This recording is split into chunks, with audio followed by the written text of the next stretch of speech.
Assalamualaikum warahmatullahi wabarakatuh. Perkenalkan, saya Milathira Puspita Anggriani, NIM 08201050, Program Studi Perencanaan Wilayah dan Kota dari kelas PMSJ. Di sini saya akan menjelaskan pembahasan tentang di buku e-book halaman 356 sampai 358. Oke, langsung saja. Untuk yang pertama, di 10.20 klaimnya itu mu kurang lebih kecil dari 5,5. Kemudian hipotesis awalnya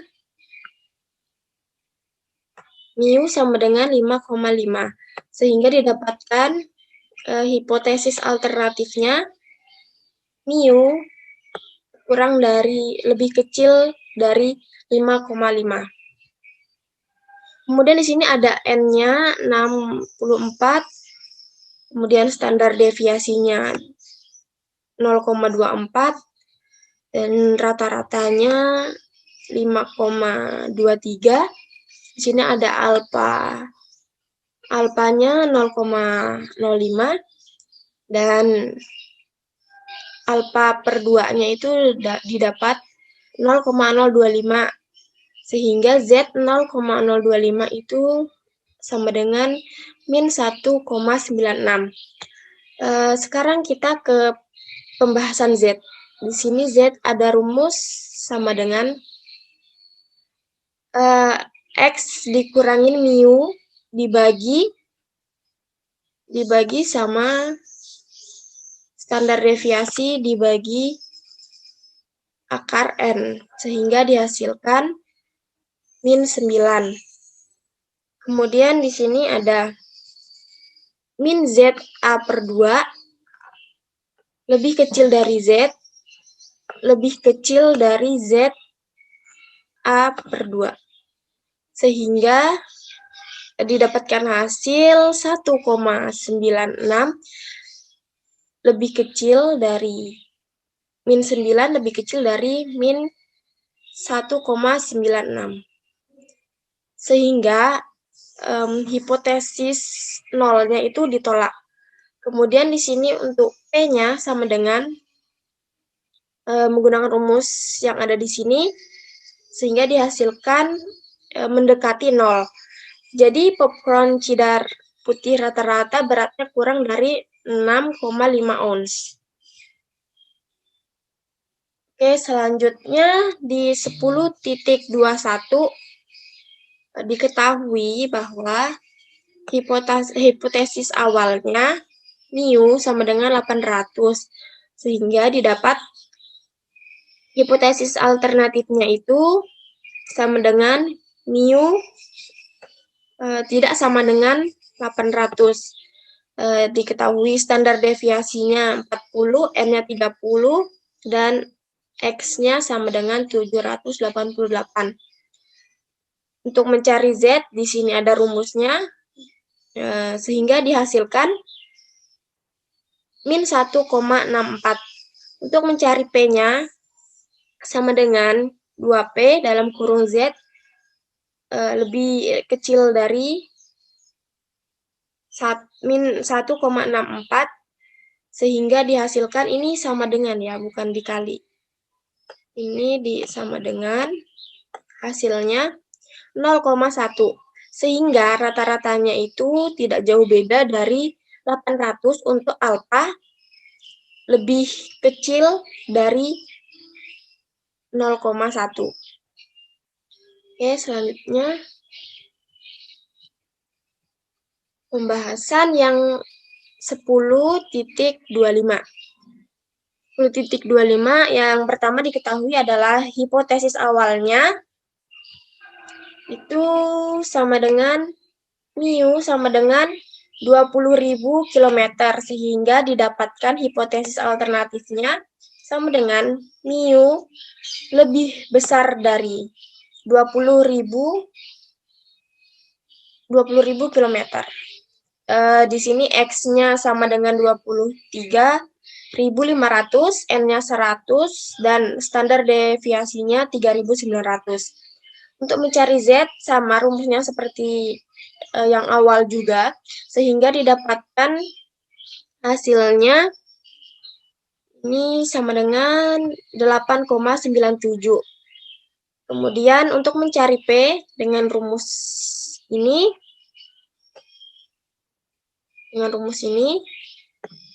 didapatkan hasilnya itu mendekati 0. Sehingga keputusannya itu, hipotesis nolnya itu ditolak, dan dapat disimpulkan bahwa mu lebih besar dari 20.000 km. Oke, selanjutnya untuk 10.29. Diketahui bahwa hipotesis awalnya itu mu sama dengan 35 menit. Sehingga hipotesis alternatifnya itu mu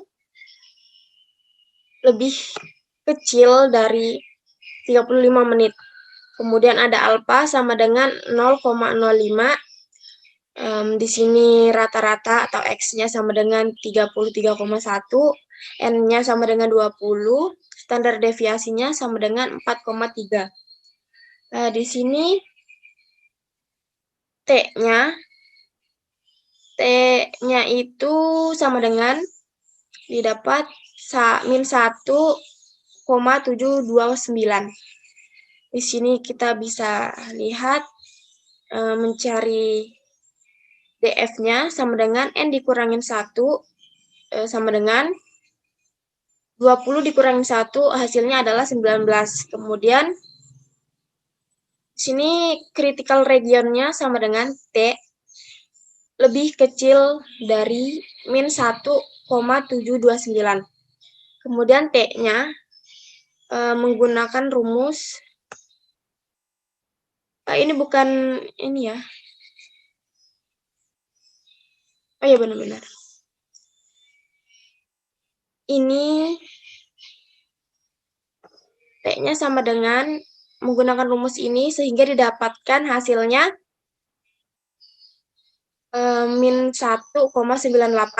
Sehingga keputusannya itu hipotesis 0 ditolak dan disimpulkan bahwa tes memakan waktu kurang dari 35 menit.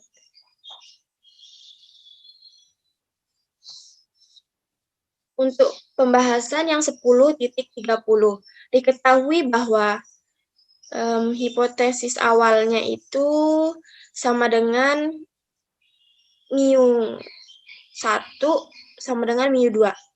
Hipotesis ini hipotesis alternatifnya ya. Hipotesis alternatifnya sama dengan mu 1 tidak sama dengan mu 2. Kemudian ada rata-rata satunya, X1-nya sama dengan 81, X2-nya 76, standar deviasi satunya 5,2, standar deviasi 2-nya sama dengan 3,4, N1 sama dengan 25, N2 sama dengan 36. Di sini varian diketahuinya, maka Z sama dengan menggunakan rumus ini, X1 dikurangin X2 dibagi akar standar deviasi kuadrat per N1 ditambah standar deviasi 2 kuadrat per N2. Sehingga didapatkan hasil 4,22. Untuk mencari P-nya itu menggunakan rumus sebelumnya dan didapatkan hasilnya itu mendekati 0. Dan dapat disimpulkan bahwa mu 1 lebih besar dari mu 2.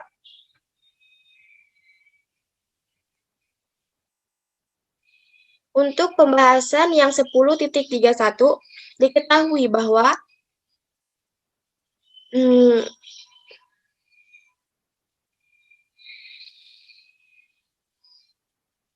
hipotesis awalnya mu A dikurang mu B sama dengan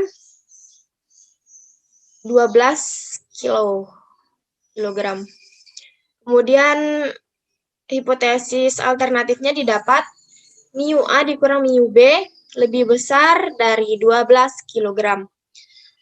Kemudian ada XA-nya sama dengan 86,7, XB-nya sama dengan 77,8, standar deviasi A-nya 6,8, standar deviasi B-nya 3,61, alfanya itu 0,05, dan Z-nya itu sama dengan min 1,645.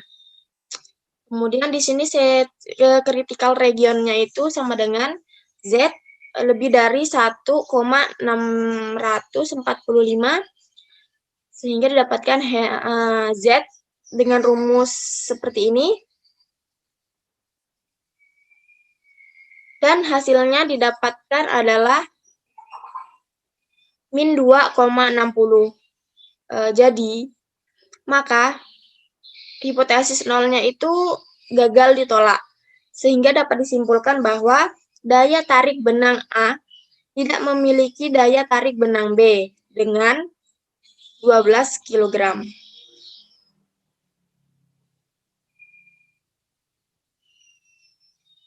Untuk yang 10.32 itu diketahui bahwa hipotesis awalnya itu mu 1 dikurangi mu 2 itu sama dengan 2000 US dollar.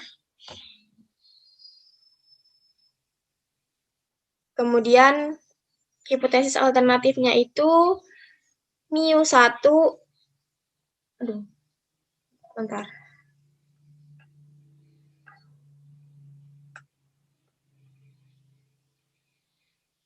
Jadi didapatkan hipotesis alternatifnya mu 1 lebih besar dari mu 2, yaitu 2000 US dollar.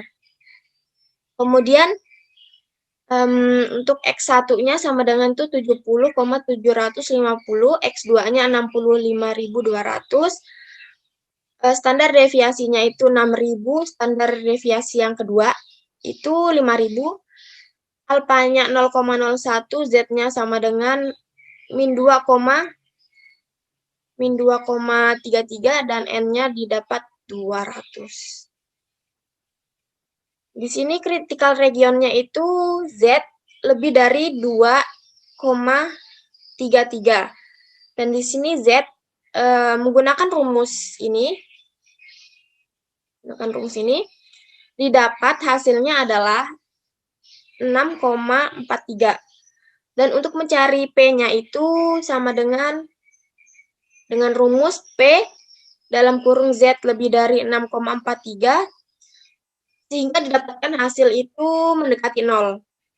Maka, hipotesis nolnya itu ditolak, dan kesimpulannya adalah rata-rata gaji asosiasi profesor di institut penelitian adalah 2.000 US dollar lebih tinggi dari institut lainnya.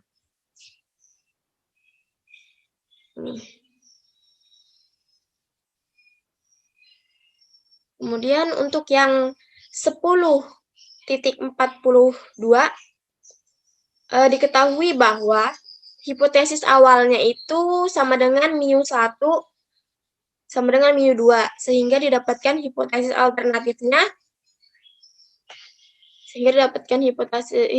alternatifnya itu mu 1 tidak sama dengan mu 2. Di sini ada T4 0,025 sama dengan 2,776. Dan di sini ada alfanya sama dengan 0,025, kemudian ada A per 2-nya itu 0,025. Mohon maaf, maksudnya yang alfa adalah 0,05 dan A per 2 sama dengan 0,025. Kemudian di sini ada V-nya sama dengan N dikurangin 1 sama dengan 5 dikurangin 1, dan hasilnya adalah 4. Kemudian di sini kita cari X1-nya sama dengan 2. Ini 2 ditambah 2 ditambah 2,3 ditambah 2,1 ditambah 2,4 dibagi 5, hasilnya adalah 2,16. Kemudian yang X2-nya itu sama dengan 2,2 ditambah 1,9 ditambah 2,5 ditambah 2,3 ditambah 2,4 dibagi 5, sehingga didapatkan hasilnya adalah 2,26. Kemudian di sini ada SD. SD-nya itu sama dengan 1414. Kemudian dicari T, memakai rumus sama dengan D per SD dibagi akar N, sehingga didapatkan hasil min 1,58. Sehingga keputusannya itu, hipotesis nolnya itu tidak ditolak karena kedua metodenya itu tidak jauh berbeda. Oke, itu sekian penjelasan dari saya, penjelasan singkat dari saya. Apabila ada kesalahan kata atau salah-salah dalam pengucapan penjelasannya, mohon dimaafkan. Sekian dari saya, terima kasih. Wassalamualaikum warahmatullahi wabarakatuh.